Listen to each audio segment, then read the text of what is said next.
कुटी गावचे सरपंच आपण या कार्यक्रमाच्या निमित्तानं अल्प वेळेमध्ये आपण तुषारला आपण शुभेच्छा द्याव्यात। यानंतर दोनच मनोगत साहेबांच्या अर्धांगिनी अनंतर आपण साहेबांचे विचार ऐकणार आहोत।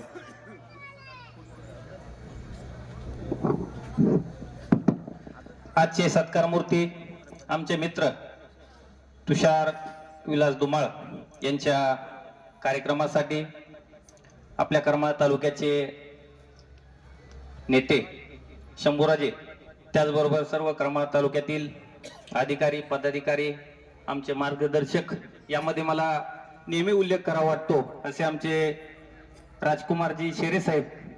कारण प्रत्येक विद्यार्थी ज्यावेळेस अधिकारी घडतो त्याच्या पाठीमाग कुणाची तरी साथ असल्याशिवाय ते शक्य होत नाही, असे साथ शेरे साहेबांची मला लाभली। त्याचप्रमाणे प्रामुख्याने सांगायचं झालं तर ज्यावेळेस मी नांदेडला इंजिनिअरिंगला होतो 2009 साली, आणि 2 वर्षांनी तुषार माझ्यापेक्षा लहान आहे। 2011 मध्ये मला फोन आला, म्हणला अण्णा मला नागपूरला नंबर लागलाय। मी त्याला म्हणलं कोणती ब्रँच आहे? तो म्हणला मला एरोनॉटिकल इंजिनिअरिंग भेटतंय, घेऊ का? मी म्हणलं पुढं काय? तो म्हणला राजस्थान मध्ये कोटा आहे, कोट्यामध्ये विमान असेल, हेलिकॉप्टर्स असतील, त्याबद्दल त्या ठिकाणी ट्रेनिंग देऊन मला वैमानिक व्हायचंय। मी म्हणलं पुढं काय? तो म्हणला बघू आता काय होतंय ते। आणि बघायचं झालं तर तुषार ज्या ठिकाणी शिक्षणासाठी गेला, इंजिनिअरिंग पूर्ण केलं, त्याबरोबर येताना गृहिणी म्हणजे आपली पत्नी घेऊन आला।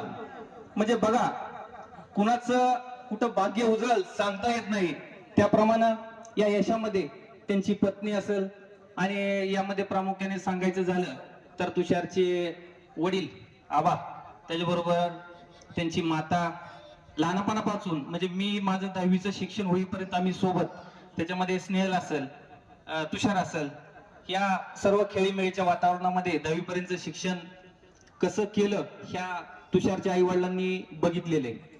कारण प्रत्येक जण म्हणतो की स्पर्धा परीक्षा करावं, अभ्यास करावं, पण मित्र 3.5 लाख 4 लाख आकडे हे नुसते हौशे गौशे 900 ह्याच्यामध्ये ह्या जशी मेंढरं निघतात, एक पुढे निघाला की त्याच्या पाठीमागे मान घालून सगळे निघतात, त्याप्रमाणे या स्पर्धा परीक्षामध्ये चाललेलं असतं। जो मनापासून काम करतो, अवघड आहे पण अशक्य नाही।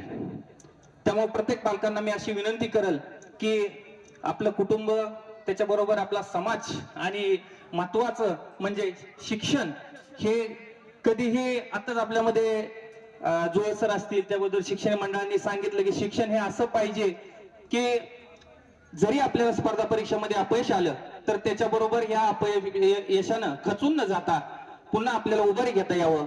आणि या सर्व गोष्टीमध्ये स्पर्धा परीक्षामध्ये आता तुषारचा राज्यसेवा महाराष्ट्र लोकसेवा आयोगामध्ये महाराष्ट्र राज्यामध्ये 33व्या क्रमांक रँकने उत्तीर्ण झाला, आणि ह्या वन विभागामध्ये त्याची निवड झाली।